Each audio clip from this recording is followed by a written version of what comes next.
কলেজে যাবে না? কিন্তু কি এমন হয়েছে যে তুমি এরকম করবে? তুমি এসব কি বলছো জেনি? ক্লাসের কিছুই তো আমার মাথায় ঢোকে না। আমার মনে হয় এটা স্রেফ সময়ের অপচয়। আমি ব্লগার হব, সেখান থেকেই অনেক টাকা আয় করা যায়। এখন পড়াশোনা করার মতো এনার্জি বা সময় কোনোটিই আমার নেই।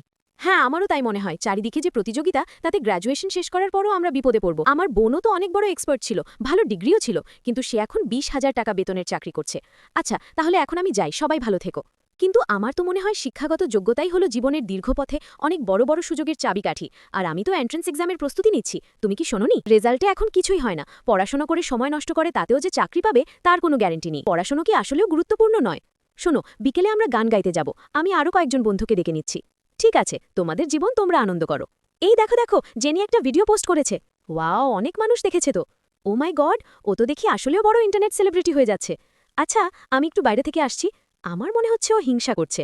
প্রিয় বন্ধুরা, সবাই নেক্সট পার্টের জন্য সাবস্ক্রাইব করে দাও আর কমেন্টে লেখো নেক্সট পার্ট।